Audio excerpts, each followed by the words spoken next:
Lambing muna bago ligaw? Sagutin mo muna to sa isip mo bago ka mag-skip. May babae ka na bang minahal?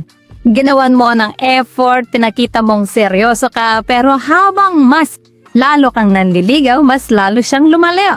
At mas masakit dito, nakita mo na lang yung lalaking hindi masyadong effort, hindi masyadong ligaw, siya pa ang pinili. Kung naranasan mo yan, huwag kang aalis dahil bilang babae, ipapaliwanag ko kung bakit minsan mali ang sobrang ligaw at kung bakit ang simpleng lambing mas madalas na uuwi sa relasyon.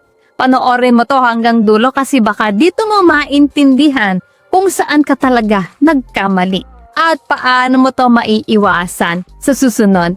Saan nga ba ako nagkamali? Alam mga ka-diskarte chicks, tanong ko sa'yo, Lods, bakit minsan habang nanliligaw ka, mas lumalayo ang babae? Pero kapag malambing ka lang, biglang boom, nauuwi sa relasyon. May nag-comment nito sa channel natin at sobrang solid ng obserbasyon niya. At kung lalaki ka na naka-experience na ng rejection, kahit mabait ka, para sa'yo ang video na to. Kaya tapusin mo to. Ka-diskarte chicks, may mababago sa diskarte mo. Bakit nagkakaroon ng distansya sa panliligaw? Real talk muna tayo. Ang traditional panliligaw, ganito madalas ang itsura. Araw-araw message, update kahit di tinatanong, available 24/7, puro ikaw lang ang gusto ko. Sa isip ng lalaki, pinapakita ko lang na seryoso ako. Pero bilang babae, ang madalas naming nararamdaman, pressure, obligation, expectation, parang may utang na loob. At kapag may pressure, nawawala. Ang attraction ka-diskarte chicks hindi tumutubo sa pilit. Tumitigil yan kapag naramdaman namin na parang kailangan ko na siyang sagutin. Panliligaw na nakakapatay ng attraction. Ito yung mga karaniwang mali. Sobra kang mabilis mag-commit, ginagawa mong mundo ang babae. Nawawala na ang sariling buhay mo, lahat ng oras at emosyon nasa kanya. At ang pinakadelikado, mas mahal mo siya kaysa mahal mong sarili mo. Sa ganitong setup, subconsciously naiisip ng babae, pag sinagot ko to, baka ako na lang ang mundo niya. At guess what? Nakakatakot yan. Ang babae ay mas na-attract sa lalaki may direksyon, may buhay at may sarili. Bakit malakas ang epekto ng paglalambing? Ngayon, pag-usapan natin ang paglalambing. Ang tamang lambing ay hindi pilit, hindi needy, hindi demanding. Sa psychology, ang tawag dito emotional safety plus emotional stimulation.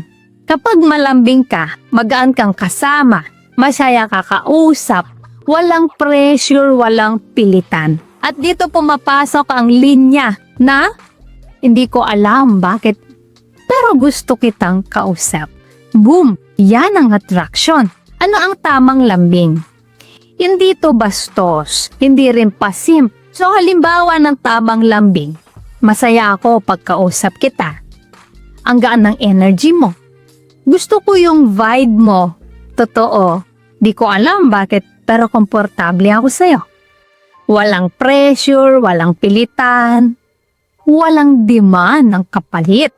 Ang feeling sinahayaan mong umusbong, hindi mo pinipilit. So panliligaw plus lambing equals tamang timpla. Linawin natin ha, hindi magkaaway ang panliligaw at lambing. Ang problema, maling timing at maling paraan. So ano ba ang tamang flow? 1. Connection muna. 2. Lambing. 3. Attraction. 4. Saka mo ilabas ang intensyon. Kapag una mong sinabi, gusto kita, pero wala pang emotional connection, mabigat yan.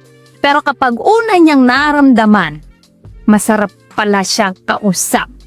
Tapos kapag sinabi mo na gusto mo siya, magaan na yan. So ano ba yung mga dapat iwasan? So yung mga don'ts. Huwag ka magmakaawa. Huwag ka maghabol. Huwag ka mag-over-explain ng feelings. Huwag kang magdemand ng sagot, huwag kang mawawala sa sarili mo. Tandaan, ang lalaki attractive ay may buhay kahit wala ang babae. Kung feeling mo ikaw lang lagi ang nag-e-effort, ikaw lang nag-a-adjust, ikaw lang nag-iisip, stop ka muna. Hindi ka torpe, hindi ka kulang, mali lang ang diskarte. So ka-diskarte chicks, mas matimbang ba ang panliligaw o paglalambing?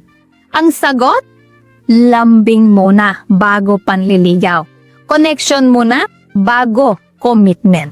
Kung nakarelate ka, like mo to, comment kung team panliligaw o team lambing ka.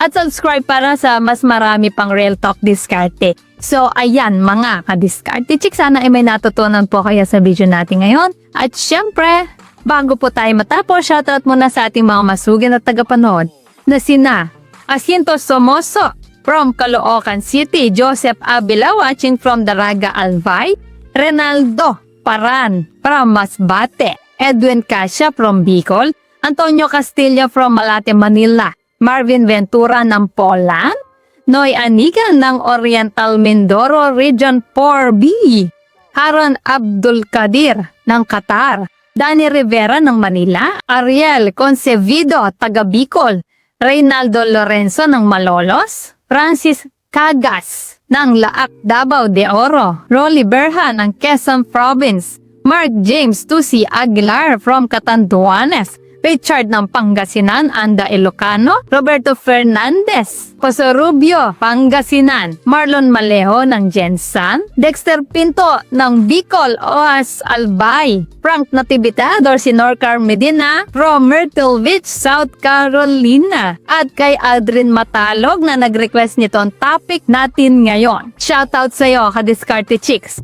Guys, maraming salamat po sa support at panonood ng ka-diskarte chicks. Dahil po sa inyo, patuloy at lalo po akong ginaganaang gumawa ng mga content na makakatulong at makakaaliw sa lahat. Solid kayo! At para naman sa mga hindi pa nasa shoutout, gusto mong ma-shoutout sa next video? I-comment lang ang hashtag ka-diskarte chicks at sabihin ko anong topic ang gusto mo pag-usapan natin next. Kung nagustuhan mo ang video na ito ay huwag kalimutang mag-like, mag-subscribe at i-share ito. Comment down below kung alin sa mga tips na to ang na-experience mo na. So guys, this is Diskarte Chicks, your love mentor na laging nandito para sa mga diskarteng pag-ibig. Kita-kits sa next video. Maraming salamat sa panonood. Ingat kayo palagi. Let's spread love.